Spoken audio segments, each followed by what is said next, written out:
비즈니스 하는데 꼭 필요한 소프트웨어가 뭐가 있을지 먼저 생각해 보겠습니다. 윈도우, 오피스, 한글, PDF 뷰어 등 그리고 메인 업무를 하는 업무에 따라 다르겠지만 그래픽 소프트웨어가 필요할 수도 있고 CAD나 개발 툴이 필요할 수도 있겠습니다. 그러나 우리가 무슨 업무를 하건 간에 회사에서 MS 오피스를 무조건 사용하셔야 하는 경우가 대부분입니다. 지금 대한민국의 비즈니스 생태계에서 엑셀, 워드, 파워포인트 이거 없이는 업무를 할 수가 없다고 봅니다. 여러분이 구매할 수 있는 MS 오피스 라이선스 플랜의 종류는 10개가 넘을 정도로 많지만 실제로 평범한 상황에서 선택할 제품은 2~3개 정도로 좁혀질 수 있습니다. 오늘은 어떤 제품을 어떻게 고려해야 할지 간단하게 알아보도록 하겠습니다. 여러분이 만약 전산 관리자가 되었거나 경영 관리자가 되었다면 소프트웨어를 이용한 회사 업무 운용이나 정품화에 대해 고민을 해보셔야 했을 텐데요. 오늘은 회사에서 사용하는 여러 소프트웨어 중에 가장 기본이 되는 MS 오피스에 대한 이야기입니다. 보통 SMB라고 하는 1에서 5인, 5에서 30인, 3에서 300인 사업장에서 오피스 프로그램을 어떤 제품으로 어떻게 구매해야 할까 많이 고민들 되실 겁니다. 대표님들 성격에 따라 다르겠지만 회사 운영을 하루만 하더라도 오피스는 꼭 필요한 제품이기 때문에 처음 깔려온 체험판을 쓰거나 인터넷에 검색해서 구매하거나 하려 합니다. 인터넷에서 구한다는 게 정품을 구한다는 이야기지 불법 제품을 말씀드리는 게 아닙니다. 단속이 문제가 아닙니다. 아무거나 설치하면 윈도우에 트로이가 깔려 데이터가 다 날아가고 유출되고 보이지 않는 프로세스 백단에서 채굴을 하는지 하드를 긁어대는 무슨 일이 일어나는지 알 수가 없는 일이 발생하게 됩니다. 무조건 정품 쓰셔야 합니다. MS 오피스는 가장 기본적으로 연구 사용 라이선스와 구독형 라이선스로 나눠볼 수 있겠습니다. 연구 사용 제품은 우리가 생각하는 한 번 구매하고 계속 사용하는 제품이고요. 최신 버전이 2021 버전이 최신인데 구매하신 버전 2021로 쭉 사용할 수 있다는 뜻입니다. 나중에 2026 이런 게 나온다면 그때는 다시 비용을 내고 구매하셔야 합니다. 하지만 보통 현실적으로 그렇게 하진 않고 계십니다. 바로 버전을 따라가기보다는 3, 4 버전 정도가 지나가면 새로 구매를 하시거나 만약 업무 루틴이 폐쇄적이고 고정되어 있다면 버전업을 아예 안 하는 경우도 많이 있습니다. 아직도 오피스 2003, 2008을 종종 만나는 경우가 있습니다. 연구 버전의 장점으로는 한 번 구매로 계속 쓸 수 있다는 점, 추가 비용이 안 들기 때문에 마음이 일단 편합니다. 그리고 단점으로는 초기 투자 비용이 조금 높다는 거, 그 다음에 최신 버전으로 버전업에 대한 그런 불편함이 좀 있을 수가 있다는 거, 이렇게 되겠습니다. 다음 구독형 라이선스입니다.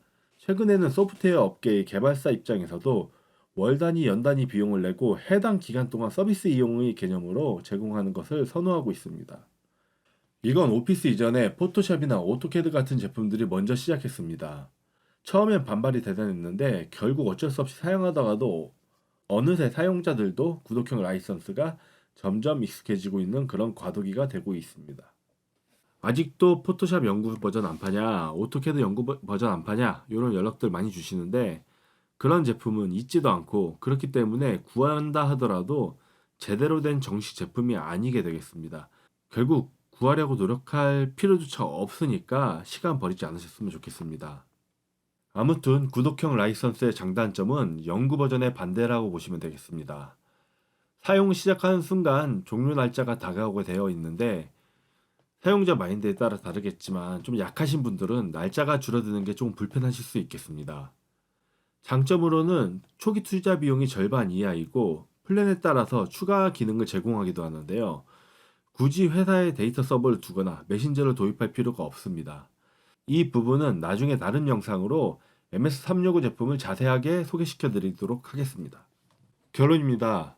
사실 우리나라 환경에서는 연구 사용 제품이냐 구독 제품이냐 이 두 가지만 정하면 각 영역에서의 제품 종류는 거의 정해져 있다고 보시면 되겠습니다.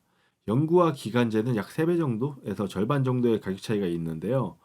물론 예산 사정이 가장 중요하니까 초기 예산을 고려해서 연구냐 구독이냐 정할 수도 있고요.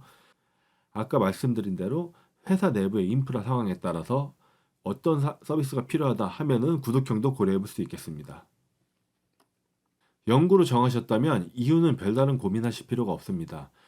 홈앤 비즈니스라는 엄청난 구성을 만들어서 MS에서 판매를 하고 있는데 딱 필요한 제품만 들어있어서 그냥 고민할 것 없이 구매하시면 되겠습니다. 제가 실제로 10여 년 전쯤에 해당 제품 관련한 일을 직접 했었는데요. 정말 그 제품이 나왔을 때 대박이라고 생각했습니다. 이전에는 하나씩 따로 구매하거나 뭐 프로나 엔터프라이즈처럼 한 번에 안 쓰는 다른 제품까지 몽땅 들어있는 제품을 어쩔 수 없이 구매해야 되는 경우가 있었는데, 이제는 정말 필요한 구성 딱 워드, 엑셀, 파워포인트, 아웃룩, 뭐 원노트 이 정도까지만 딱 모아서 패키지로 제공을 하고, 이거를 MS 관리 사이트에 등록해서 나중에 키 잃어버릴 필요도 없고, 이메일만 안 잃어버리면은 나중에 다시 받아서 설치하고 인증받고, 정말 편리하게 만들어져 있습니다. 구독형으로 정하셨다 하더라도 정말 특별한 경우 아니고는 일반 1에서 5인, 5에서 30인, 3에서 300인 사업장에서는 제품이 거의 정해져 있습니다. 비즈니스 스탠다드라는 제품인데요. 연구 제품의 홈앤 비즈니스와 같이 정말 필요한 제품 구성만 모아놓고 거기에 클라우드 서비스를 일부 얹어서 제공하고 있습니다. 여기에는 사내 공유 드라이브, 메신저, 포탈 같은 제품들이 포함되어 있습니다. 그러므로 초기 한방 투자로 추가 비용 없이 안정적으로 전산 환경을 유지하고 싶다면 연구형, 초기 비용을 낮추고 현재 사업장에 구축된 플랫폼이 없어 구독형 라이선스에 포함된 솔루션들을 이용하는 게 좋다고 생각하면 구독형. 각각 비즈니스 상황에 맞게 플랜을 고민해 결정하시면 되겠습니다.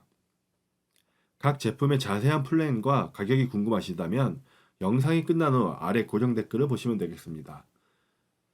다음에는 아직 플랜을 선택하지 못했거나 선택하신 플랜이 내게 맞을지 확인해 보기 위해 각 플랜의 장단점을 더 자세히 다뤄보도록 하겠습니다. 감사합니다.